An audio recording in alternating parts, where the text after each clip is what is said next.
नमस्कार साथियों, आप सभी का स्वागत है एक बार फिर से हमारे YouTube channel my study class में, जिसमें हम एक सीरीज़ शुरू किए हैं जिसमें हम ओल्ड क्वेश्चन पेपर दिखा रहे हैं सी टेट का। जैसा कि आप ये देख सकते हो, ये सेट आई का इससे पहले भी मैंने वीडियो बना चुका है जिसमें मैंने मैथ्स और बाल विकास का जो है उसमें जो है क्वेश्चन आप लोग को दिखाया है और आंसर सहित। तो आज की वीडियो में मैं आपको बताऊँगा पर्यावरण से संबंधित। इससे पहले जो है बाल विकास हो चुका है, गणित हो चुका है, और अब मैं आज के इस वीडियो में पर्यावरण अध्ययन का जो है पुराना प्रश्न पत्र, ये जो है जनवरी 2021 में जो पेपर हुआ था ये उसका ओल्ड क्वेश्चन पेपर है। अभी जनवरी 2021 का ही चल रहा है, ठीक है। तो 3 सब्जेक्ट का आज जो है तीसरा सब्जेक्ट होने वाला है बाल विकास, और इससे पहले गणित हो चुका है। आज जो है पर्यावरण अध्ययन का आपको मैं पुराना प्रश्न पत्र आपको दिखाने वाला हूँ और आंसर भी आपको मैं बताऊँगा, ठीक है दोस्तों। अगर आप हमारे चैनल पर नए हो तो चैनल को सब्सक्राइब जरूर कर लो, बेल आइकन जरूर दबा दो ताकि आपको आने वाली सभी वीडियो की नोटिफिकेशन मिलती रहे। अगर आपको बाल विकास और गणित का चाहिए जनवरी 2021 का पुराना प्रश्न पत्र, तो आप इस वीडियो के डिस्क्रिप्शन में मैं उनका लिंक दे दूँगा, आप वहाँ से जो है हमारे वीडियो को देख सकते हो। तो चलिए वीडियो की शुरुआत कर लेते हैं पर्यावरण अध्ययन। तो ये है दोस्तों भाग 3 में जो है पर्यावरण अध्ययन का है। यहाँ पे क्वेश्चन पेपर आप देख सकते हैं, यहाँ 61वां नंबर से स्टार्ट है। तो चलिए देखते हैं पहला प्रश्न इसमें जो है पर्यावरण अध्ययन का पहला प्रश्न क्या है। तो इसमें आप देख सकते हो, निम्नलिखित में से कौन सा एक भारत का संघ शासित प्रदेश नहीं है। यानी कि इसमें इंग्लिश तरफ भी दिया गया है। अगर आपको हिंदी में अगर कुछ समझ नहीं आ रहा है, इंग्लिश मीडियम वाले हो, तो आप जो है यहाँ से भी समझ सकते हो। Not a union territory of India, तो आप ये देख सकते हो यूनियन टेरेटरी इसमें से कौन सा नहीं है, यानी कि केंद्र शासित प्रदेश नहीं है इनमें से। तो लद्दाख, जम्मू कश्मीर, मणिपुर, चंडीगढ़, तो इनमें से ये जो तीनों हैं और मणिपुर यहाँ पे नहीं है। तो यहाँ पे कौन सा नहीं है पूछा गया, तो इसका आंसर तीसरा नंबर हो जाएगा। मणिपुर जो है केंद्र शासित प्रदेश नहीं है।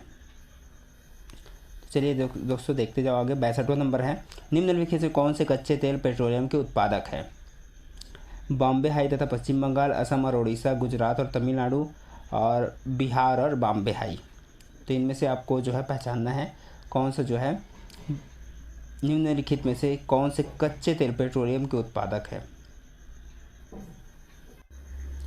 दोस्तों इसका जो राइट आंसर हो जाएगा वो है गुजरात और तमिलनाडु। यहाँ पे पूछा गया है कच्चे तेल, तो सी टेट की तरफ से जो है गुजरात और तमिलनाडु को आंसर लिया गया है। जो मैं आंसर बता रहा हूँ दोस्तों, ये सी टेट के फाइनल आंसर जो जारी हुआ था मॉडल आंसर, ये उसमें से है, ठीक है। अब आगे देखते हैं 63वां नंबर, हमारे देश का संविधान निम्नलिखित में से किसके नेतृत्व में बनाया गया था।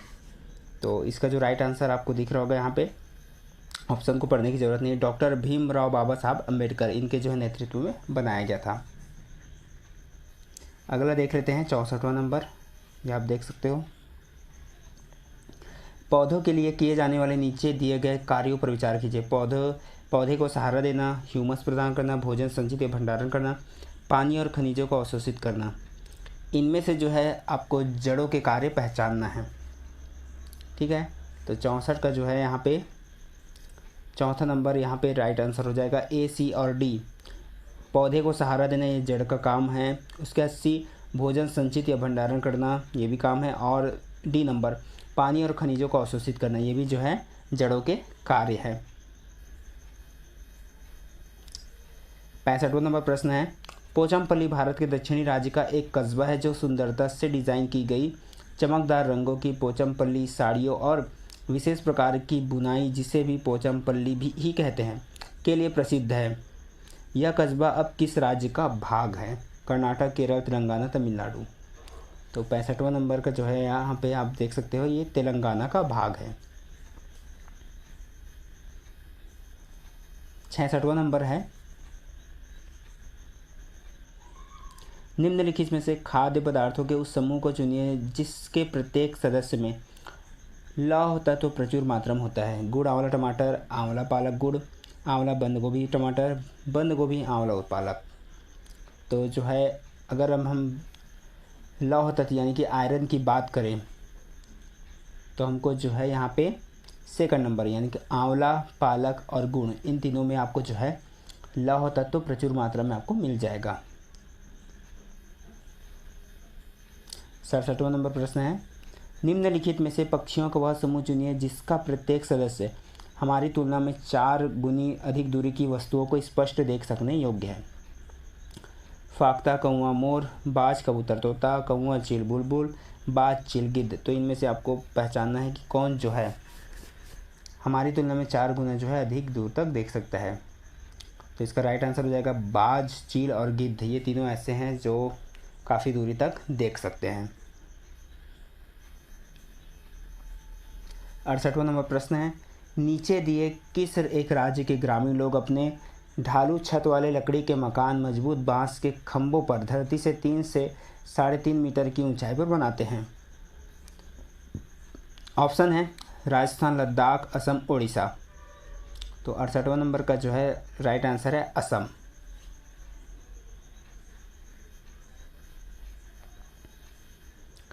उनहत्तर नंबर प्रश्न है, भारत के मानचित्र में दिल्ली की स्थिति के सापेक्ष गांधीनगर गुजरात की राजधानी और पटना बिहार की राजधानी की दिशाएं क्रमशः, अब इनकी दिशाएं पता करना है हमको। दिल्ली के सापेक्ष में गांधीनगर और पटना। तो दक्षिण पूर्व और दक्षिण पश्चिम, दक्षिण पश्चिम और दक्षिण पूर्व, उत्तर पूर्व और दक्षिण पश्चिम और उत्तर पूर्व। इसके लिए जो आपको थोड़ा सा डायरेक्शन बना लेना होगा, लेकिन मैं इसका आंसर आपको बता लेता हूँ दोस्तों। 69 का सेकंड नंबर होगा दक्षिण पश्चिम और दक्षिण पूर्व।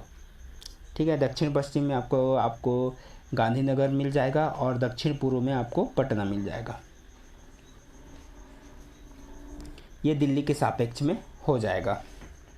आप ये देख सकते हैं, ऐसे डायरेक्शन बना लेना है। मान लो कि ये दिल्ली है, तो दिल्ली के सापेक्ष जो है, ये मान लो कि ये दिल्ली है, बीच में अगर दिल्ली है तो इस साइड में आपका गांधीनगर और इस साइड में आपका पटना हो जाएगा। 70 नंबर प्रश्न है, निम्नलिखित में से किसने मटर के पौधों के साथ प्रयोग किया और यह पाया कि मटर के पौधों में कुछ ऐसे लक्षण होते हैं जो जोड़ियों में पाए जाते हैं, जैसे चिकने या खुरदुरे, लंबे या बौने, पीले या हरे आदि? तो कौन है वो? Doctor MS Swaminathan, Gregor John Mendel, George मेस्टर, Charles Darwin. तो 70 का जो राइट आंसर हो जाएगा वो है ग्रेगर जॉन मेंडल। इन्होंने जो है मटर के पौधों पर जो है रिसर्च किया था। उसके बाद है 71वां नंबर प्रश्न है, निम्नलिखित में से कौन सा NCF 2005 के अनुसार EVS पाठ्यक्रम में सुझाए गए 6 विषयों में से एक है? पदार्थ, प्राकृतिक संसाधन, चीज़ें जो हम बनाते हैं और करते हैं, चीज़ें कैसे काम करती है। तो 71वां नंबर का राइट आंसर हो जाएगा तीसरा, चीज़ें जो हम बनाते हैं और करते हैं। ये EVS यानी कि इन्वायरमेंटल स्टडी में, EVS का फुल फॉर्म क्या हो जाएगा? Environmental studies. ठीक है, तो इन्वायरमेंटल स्टडीज़ में से यहाँ पे पूछा गया है उसी। 72वां नंबर प्रश्न है, उपाख्यान अभिलेखों में क्या नहीं दर्ज करना चाहिए? मुख्य रूप से समयग्रस्त स्थितियों की पहचान करना, निर्णय वाले कथनों को लिखना, मजबूतियों और कमजोरियों की पहचान करना, बच्चे की रुचियों और संबंधों आदि की पहचान करना। तो इनमें से कौन सा जो है दर्ज नहीं करना चाहिए? तो इसका जो राइट आंसर है वो है पहला, A और B। मुख्य रूप से समयग्रस्त स्थितियों की पहचान करना और निर्णय वाले कथनों को लिखना, ये शामिल नहीं करना चाहिए।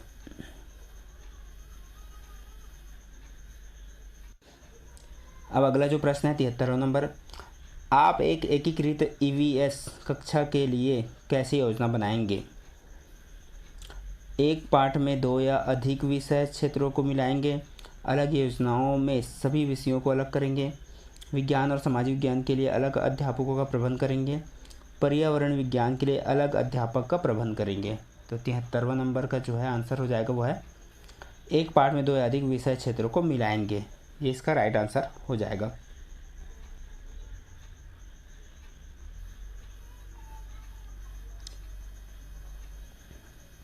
74वां नंबर प्रश्न है, पुनीत ने अपनी कक्षा 5वीं के शिक्षार्थियों को मानव शरीर की एक रूपरेखा दी और उन्हें भोजन विषय पढ़ाने से पहले पाचन तंत्र को बनाने को कहा। पुनीत चाहता था परीक्षण करना कि शिक्षार्थी नामांकित आरेख बना सकता है, पाचन संबंधित शिक्षार्थी को विचारों प्राप्त करना, अच्छे ड्राइंग कौशल वाले शिक्षार्थियों की पहचान करना या पाचन की प्रक्रिया पर शिक्षार्थियों का मूल्यांकन करना। तो पुनीत क्या चाहता था यही हम आपको समझना है। तो 74 का जो राइट आंसर हो जाएगा दूसरा, पाचन संबंधी शिक्षार्थियों के विचारों को प्राप्त करना। ठीक है दोस्तों, इस तरह से आपको जो है किस तरह से क्वेश्चन आता है आपको ये लेवल पता चल जाएगा, तो आगे आपको स्टडी करने में काफ़ी सहायता मिलेगी। तो यही मेरा मकसद है कि आप पुराने प्रश्न पत्र अवश्य देखें सभी सब्जेक्ट का, और जितना पुराना प्रश्न पत्र आप देखते जाओगे आपको उतना नॉलेज होते जाएगा कि किस टाइप के यहाँ पे प्रश्न पूछे जाते हैं और हमको किस तरह से स्ट्रेटजी बनानी है तैयारी करने के लिए। अगला देखते हैं 75 नंबर प्रश्न, निम्नलिखित से क्या रचनात्मक आकलन के संबंध में सही नहीं है। रिपोर्ट कार्ड के प्रत्येक तिमाही में इसकी सूचना दी जानी है। अधिगम को सुदृढ़ करने के लिए यह अध्यापक को समय पर कार्रवाई करने में मदद करता है। इसको छात्रों की प्रगति की निगरानी करनी है। बच्चे के सीखने की कोई भी जानकारी रचनात्मक आकलन में मदद कर सकती है। तो इसका राइट आंसर हो जाएगा रिपोर्ट कार्ड के प्रत्येक तिमाही में इसकी सूचना दी जानी है। ये रचनात्मक आकलन के संबंध में सही नहीं है दोस्तों। ये भी आप क्वेश्चन ध्यान से देखना कि यहाँ पे क्या सही है क्या सही नहीं है, कई बार इसी में कन्फ्यूज़न हो जाता है। तो यहाँ पे जो है ये जो है सही नहीं है। 75वां का पहला नंबर। 76वां नंबर प्रश्न है, स्मिता अपने शिक्षार्थियों को कार्य से संबंधित लैंगिक विषमता और रूढ़िवादी छवियों के प्रति संवेदनशील करना चाहती है। स्मिता को निम्नलिखित में से अपनी कक्षा में क्या करना चाहिए। तो ऑप्शन देखते हैं, रूढ़िवादी मॉडलों को छात्रों को प्रस्तुत करें, विभिन्न प्रकार के कार्यों के फ्लैश कार्ड दिखाएं, केवल लड़कों से प्रतिदिन कक्षा को साफ करने का है, एक छात्र की मां को कक्षा में आमंत्रित करें जो ऑटो चालक है। तो इनमें से कौन सा वो करना चाहेगी। तो इसका राइट आंसर हो जाएगा चौथा, एक छात्र की मां को कक्षा में आमंत्रित करे जो ऑटो चालक है, या ऑटो चालक है या और भी किसी पैशन से जुड़ी हो, तो जो है उनको बुलाकर जो है ये लैंगिक विषमता और रूढ़िवादी छवियों के प्रति जो है संवेदनशील कर सकते हैं। ये स्मिता कर सकती है। अगला प्रश्न है, कक्षा 5वीं के समयन आमतौर पर अपना दिया हुआ कक्षा का कार्य नहीं करते, मुद्दे को हल करने का सबसे अच्छा उपाय हो सकता है। ये प्रश्न हो गया। अब उसका ऑप्शन देखते हैं क्या इसका सही हो सकता है। उसकी कठिनाई का पता लगाने और उसके अनुसार कक्षा कार्य को समायोजित करने के लिए उससे बात करें, किसी दूसरे बच्चे को उसकी कक्षा के कार्य को पूरा करने में मदद करें, माता पिता से बात करें और उन्हें सलाह दें, उसे वैकल्पिक और आसान गृह कार्य दें। तो 77 का जो राइट आंसर हो जाएगा वो है पहला वाला, ये राइट आंसर हो जाएगा, उसकी कठिनाइयों का पता लगाने वाला। ठीक है, अगला देखते हैं 78 नंबर प्रश्न। ये काफ़ी लंबा है थोड़ा सा। मुस्कान ने परिवहन में डीजल वाहनों का उपयोग निषिद्ध होना चाहिए विषय पर एक वाद विवाद का आयोजन किया। मुस्कान के द्वारा इस विषय पर कक्षा में वाद विवाद के आयोजन का क्या उद्देश्य है। तो देख लेते हैं क्या उद्देश्य है। वह पूरी तरह से परिवहन में डीजल वाहनों पर प्रतिबंध लगाने की आवश्यकता पर छात्रों को संवेदनशील बनाना चाहिए। यह छात्रों के विचारों को जानने और उन्हें सही करने में मदद करेगा। वह आधुनिक वाहनों के उपयोग के लाभों पर छात्रों को संवेदनशील बनाना चाहती है। यह इस मुद्दे पर छात्रों को कई दृष्टिकोणों की सराहना करने में मदद करता है। तो 78वां का जो राइट आंसर हो जाएगा चौथा, यह कई मुद्दों पर छात्रों को कई दृष्टिकोण की सराहना करने में मदद करता है। ठीक है, ये चौथा इसका राइट आंसर हो जाएगा। दोस्तों इसके लिए जो है आप जो है गहन अध्ययन करके आप इसको सोच विचार करके आप ये देख सकते हो कि किस तरह से इसका आंसर ये लिया गया है। आपको यही तो इसमें सोचना है। बाल विकास है और ये इस तरह से पर्यावरण के अध्ययन में इस तरह से जो क्वेश्चन पूछे जाते हैं उसको आपको ध्यान से देखना है और समझना है। समझ के हिसाब से ही आपको यहाँ पे आंसर देना होगा, क्योंकि अक्सर कई बार चारों सही लगता है बट कोई एक ही आंसर होता है। ठीक है, आपको यही समझना है। देख लेते हैं 79 जो है नंबर का प्रश्न है। ईवीएस में मानचित्रण कौशल लैंडस्केप खींचने के कौशल को विकसित करता है, पूर्वानुमान और गणना के कौशल को विकसित करता है, रिकॉर्डिंग कौशल को विकसित करता है, या स्थानों की सापेक्ष स्थिति की समझ को विकसित करता है। ईवीएस यानी कि इन्वायरमेंटल स्टडीज यानी कि पर्यावरण। देख लेते हैं तो इसका राइट आंसर क्या है। स्थानों की सापेक्ष स्थिति की समझ को विकसित करता है जो मानचित्रण कौशल है वो। अगला प्रश्न है, ईवीएस की एकीकृत प्रकृति सहायक है पाठ्यचर्या के भार को कम करने और विशिष्ट प्रकरणों को पेश करने में, पाठ्यचर्या के भार को कम करने और शिक्षार्थियों को सार्थकतापूर्वक सीखने में, शिक्षार्थी केंद्रित उपागम का पालन करने और संकल्पनाओं की अधिक संख्या का परिचय देने में, दी गई सूचनाओं और विवरणों से सीखने में। दोस्तों यहाँ पे मैं थोड़ा सा जल्दी बता रहा हूँ, लेकिन आप जो है रिपीट कर करके जो है अच्छे से इनको प्रश्नों को अच्छे से समझ लेना। ठीक है दोस्तों, 80 नंबर प्रश्न है, तो इसका जो राइट आंसर हो जाएगा दूसरा, पाठ्यचर्या के भार को कम करने और शिक्षार्थियों को सार्थकतापूर्वक सीखने में। अगला देखते हैं 81 नंबर, निम्नलिखित से क्या ईवीएस में आकलन का एक व्यापक संकेतक नहीं है? सहयोग, न्याय के प्रति सरोकार, समानता के प्रति सरोकार, अवधारणा मानचित्रण। तो 81 नंबर का राइट आंसर हो जाएगा अवधारणा मानचित्रण।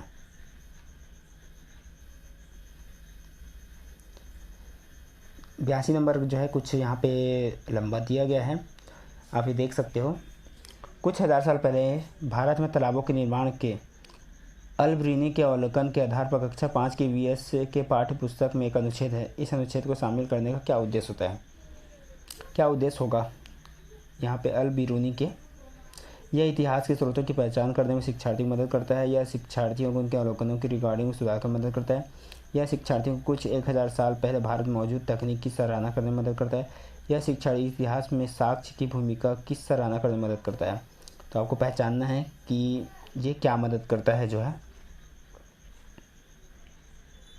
ठीक है, तो इसका जो राइट आंसर है यहाँ पे लिया गया है दूसरा नंबर। दूसरा में दिया गया है ACD, दूसरा में दिया गया है ACD, यानी कि ये 3 चीज़ों में यहाँ पे हमको मदद करता है।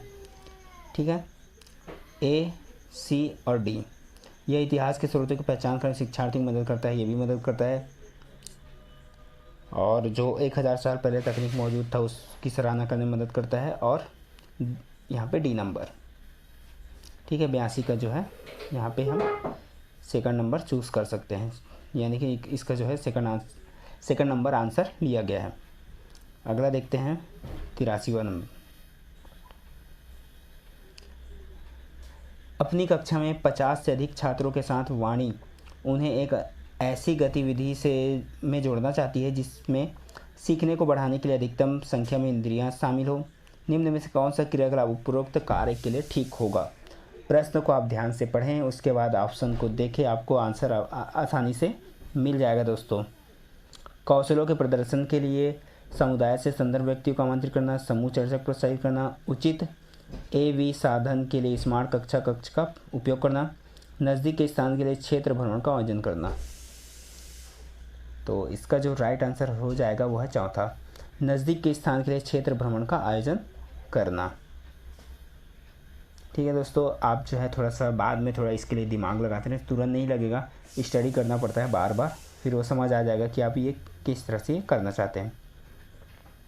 84 नंबर प्रश्न है, इकरा अपने शिक्षार्थियों को EVS में समाचार पत्रों और पत्रिकाओं को पढ़ने के लिए क्यों प्रोत्साहित करती है? ठीक है, इसका ऑप्शन देख लेते हैं। ये मनोरंजन संसाधन उपलब्ध है, ये शिक्षार्थियों को उनके अपने संसार से जुड़ने में सहायता करते हैं, ये शिक्षार्थी को स्वतंत्र बनाने में सहायता करते हैं, ये शिक्षार्थियों को प्रतिस्पर्धी बनाते हैं। तो 84 का जो राइट आंसर है, ये शिक्षार्थियों को उनके अपने संसार से जुड़ने में सहायता करते हैं।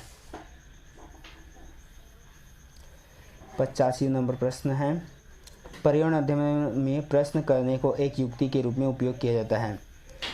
अनुशासन को बनाए रखने के लिए, ध्यान खींचने के लिए, नियमों के पालन को बढ़ावा देने के, कक्षा में जिज्ञासा को बढ़ाने के लिए।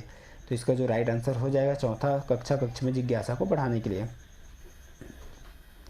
86 नंबर प्रश्न है, नीचे दिए गए कौन से एक राज्य में तोरांग का अर्थ है जंगल? तो यहाँ पे तोरांग का अर्थ जंगल किस राज्य में? तो 86 नंबर का राइट आंसर असम, उड़ीसा, मिजोरम, झारखंड।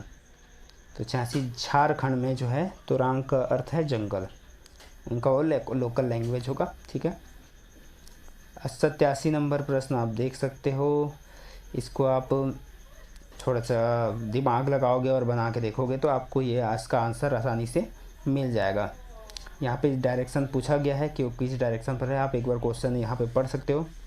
आपका घर X पर स्थित है तथा आपका विद्यालय Y पर स्थित है, आपको इसको डायग्राम बनाना पड़ेगा, इसके बाद आप इसमें से पूरा पढ़ के आप इसका आंसर दे सकते हो। इसका आंसर अब फिलहाल मैं बता देता हूँ, 87 का जो आंसर हो जाएगा वह तीसरे नंबर का 100 मीटर ठीक पश्चिम। इसको आप बना के देखोगे तो आपका आसानी से बन जाएगा। देख लेना, क्वेश्चन पढ़ लेना, और ये ऑप्शन है इसका। ठीक है दोस्तों, अब यहाँ पे जो है 88 नंबर भी कुछ इसी तरह का है, तो 88 नंबर का भी आप क्वेश्चन देख सकते हो। ये है क्वेश्चन और ये है ऑप्शन। ठीक है, अब यहाँ पे मैं इसका आंसर, राइट आंसर बता देता हूँ। इसका राइट आंसर जो है 38.5 किलोमीटर प्रति घंटा यहाँ पे लिया गया है। ये आपको रेलगाड़ी वाले में आपको मिल जाएगा ये, क्योंकि रेलगाड़ी वाला ही है, देख सकते हो आप। ये मैथ्स का क्वेश्चन आपको मिल जाएगा, बट इसको यहाँ पे दिमाग लगा के भी आप ये बना सकते हो। 89 नंबर प्रश्न है, नीचे दिया गया कौन सा कथन मधुमक्खियों और छत्तों के विषय में सही नहीं है। प्रत्येक छत्ते में एक रानी मक्खी होती है जो अंडे देती है। नर मक्खियाँ छत्तों के लिए अत्यंत महत्वपूर्ण होती है। छत्ते में बहुत सारी काम करने वाली मक्खी होती हैं। छत्ते में केवल कुछ नर मक्खियाँ होती हैं। तो कौन सा इसके लिए सही है? दूसरा नंबर, नर मक्खियाँ छत्तों के लिए अत्यंत महत्वपूर्ण होती है। ये कथन सही नहीं है। ठीक है दोस्तों, यहाँ पे देख सकते हो सही नहीं है, तो ये वाला जो है सही नहीं है। अब देख लेते हैं जो है पर्यावरण अध्ययन का जो पुराना प्रश्न पत्र का आज का जो है आखिरी प्रश्न। आज हम मिर्ची के बिना भोजन की कल्पना भी नहीं कर सकते। इसे व्यापारी हमारे देश में लाए थे। मिर्ची कहाँ से आया था? अफगानिस्तान से, इंग्लैंड से, दक्षिण अमेरिका से या दक्षिण अफ्रीका से? तो 90 नंबर इसका जो है राइट आंसर हो जाएगा दक्षिणी अमेरिका से। ठीक है दोस्तों, ये था आज का जो है प्रश्न। ये जो है जनवरी 2021 का था। ये पर्यावरण अध्ययन का था, पहली से पाँचवीं के लिए था, पेपर 1 था। ठीक है दोस्तों, तो आज की वीडियो में बस इतना ही। वीडियो को देखने के लिए बहुत बहुत धन्यवाद। चैनल को सब्सक्राइब करना ना भूलें। मिलते हैं इसी तरह और अगले वीडियो के साथ।